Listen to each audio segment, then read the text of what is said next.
And now from RTE News and Current Affairs, World Report.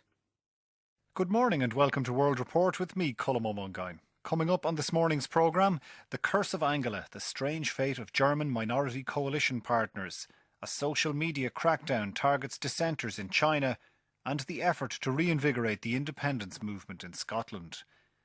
But first this morning, Kenya is still coming to terms with the attack on a Nairobi shopping centre last week by Somali Islamist militants. James Reinl has been looking back at the shocking events. It's been called Kenya's 9/11 and a brutal coming of age for a country that doesn't fully understand the war it is fighting across its border. The raid on the Westgate shopping mall in Nairobi has gripped this nation of 44 million people and ushered in a period of anger and mourning. A dozen or so Islamists linked to the Somali rebel group al-Shabab killed scores of shoppers and violently repelled Kenyan forces for 4 days. First and foremost, this was a human tragedy. Survivors describe carnage and confusion as gunmen lobbed grenades and sprayed bullets at the lunchtime crowds. Mothers holding babies begged for mercy. Shoppers scattered and hid themselves in toilets and store cupboards. The unlucky ones were shot through the head, execution style. Bernard Mulwa, a Kenyan public relations consultant, told me how he made eye contact with the attacker who, only seconds later, shot him in the leg. "I've never seen a face so cold," he told me. "You couldn't place an emotion on him." The gunman said Muslim hostages were allowed to walk free. They quizzed people about their faith and demanded proof of piety by reading aloud an Arabic text. Fiona Herbert was hiding inside an unlit broom cupboard with her 9-month-old baby and a handful of scared people. They quietly tapped messages to loved ones on mobile phones. Some tried to memorize passages from the Quran in case they were questioned by gunmen. But the 34-year-old from South London did not try to feign a new faith during her 5-hour ordeal. "I'm ginger-haired and my baby's ginger too. There's no way I'm going to pass for a Muslim," she told me. Within hours, Kenyan police were reinforced with soldiers and a battle to retake the 4-story mall began. All the time, officials said they were winning.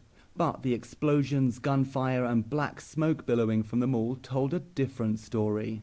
This was a fierce battle against an enemy that was cunning, deadly, and had been planning its spectacle of terror for many months.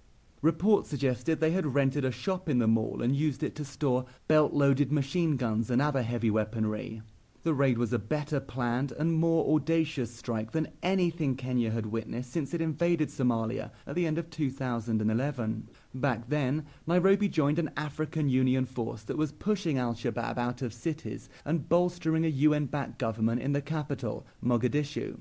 Al-Shabab retaliated with a string of kidnappings and bomb and gun attacks in Nairobi and in Kenya's northeast.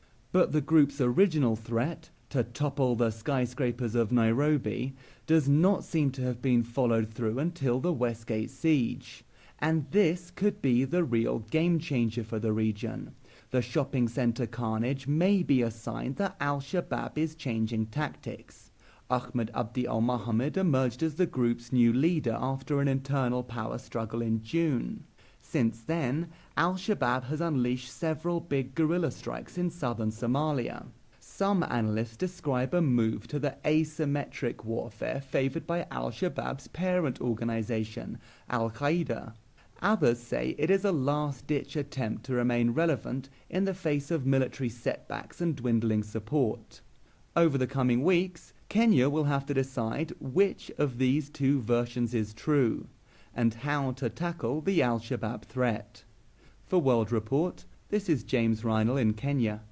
A proliferation of self-appointed citizen whistleblowers, watchdogs and commentators on social media in China has been the byproduct of a country with increasing wealth and access to technology,